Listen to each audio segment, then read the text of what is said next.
Subscribe now and press the bell icon. Never miss an update. Good morning बच्चों, आज हम लोग class 12 के फिजिक्स में कुछ न्यूमेरिकल को देखेंगे। चौथा चैप्टर गतिमान आवेश और चुंबकत्व। अब देखिए इस क्वेश्चन को देखिए, एक लंबे सीधे तार में 4 एम्पियर की धारा प्रवाहित हो रही है। ठीक है, देखिए एक लंबे सीधे तार में ये मान लीजिए कि 4 एम्पियर की धारा प्रवाहित हो रही है। ठीक, तार से 0.2 मीटर दूर तक एक प्रोटॉन इतना मीटर पर सेकेंड के वेग से तार के समानांतर धारा के विपरीत दिशा में गतिशील है। यानी देखिए ये तार के समानांतर एक प्रोटॉन इससे कितना दूरी पर, तो आर ले लीजिए 0.2 मीटर की दूरी पर यहां से धारा के विपरीत दिशा में कोई प्रोटॉन ये गतिशील है।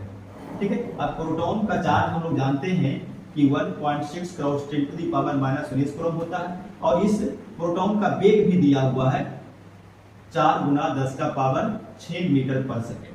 हम लोग क्या करना है, बल का परिमाण और दिशा, बल का परिमाण और दिशा हम लोग को निकालना है। ठीक है, अब देखिए यहां पर सबसे पहले ये थ्योरी को आप समझने की कोशिश कीजिए। ये जब तार में धारा प्रवाहित हो रही है और यहाँ पर प्रोटॉन गतिशील है, तो ये तार में प्रवाहित धारा इस पर बल नहीं लगाएगा। बल कौन लगाएगा? ये जो धारा प्रवाहित हो रहा है वो अपने चारों तरफ क्या बनाएगा, चुंबकीय क्षेत्र, और वही चुंबकीय क्षेत्र इस पर बल लगाएगा। तो सबसे पहले हम लोग को कैलकुलेट करना पड़ेगा कि ये जो धारावाहित चालक है, करंट 4 एम्पियर है, ये करंट कितना मैग्नेटिक फील्ड यहाँ पर बना रहा है। मैग्नेटिक फील्ड बनेगा, वही मैग्नेटिक फील्ड फोर्स लगाएगा। तो हम लोग निकालते हैं, चूंकि तार से कितना दूरी है, 0.2 मीटर की दूरी पर उत्पन्न चुंबकीय क्षेत्र। ठीक है, तो उत्पन्न चुंबकीय क्षेत्र B इक्वल टू होता है म्यू नोट I बटा 2 पाई R। मान रखिए म्यू नोट कांस्टेंट है, 4 pi cross 10 to the power -7, I है 4 एम्पियर, और डिवाइड कीजिएगा 2 पाई, और R है दूरी 0.2 मीटर। इसको कैंसिल करेंगे, ये 2 बार में इसको कैंसिल करेंगे तो यहाँ पे 0.1 होगा, फिर इस दशमलव को काटेंगे तो यहाँ एक 0 आ जाएगा।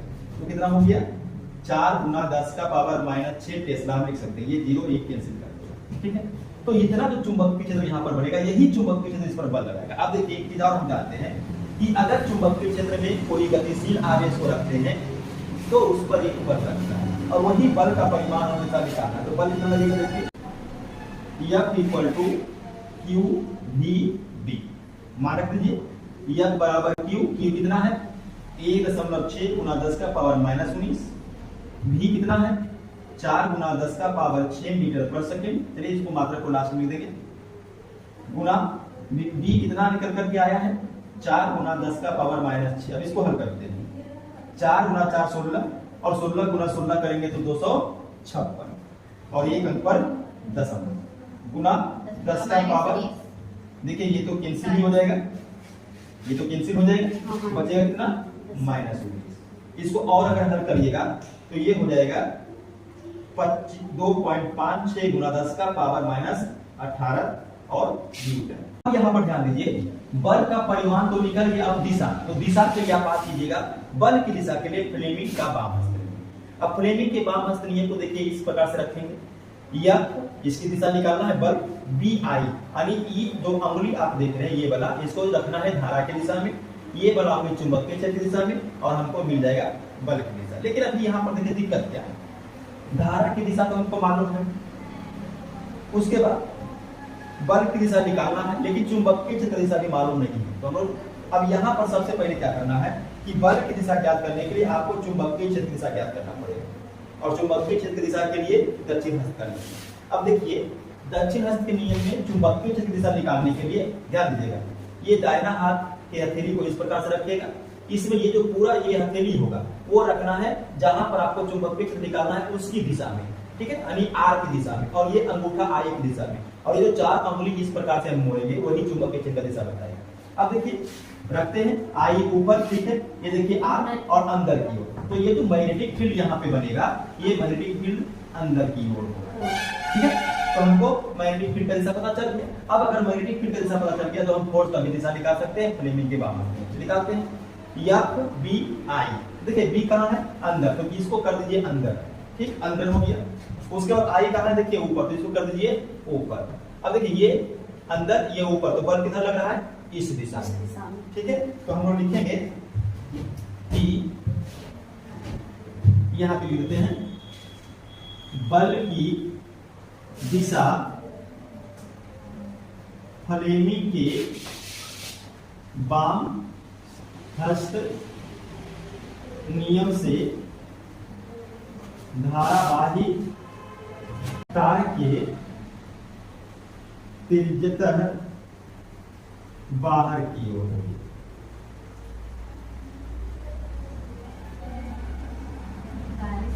अब इस क्वेश्चन को देखिए, किसी कुंडली में फेरों की संख्या 20 है, ठीक है। तो यहां पर चलिए हम पहले गिवन लेते हैं, दिया हुआ है कुंडली में फेरों की संख्या, फेरों की संख्या को हम लोग यंग से दर्शाएंगे, ठीक है। और कितने फेरे हैं, 20 फेरे।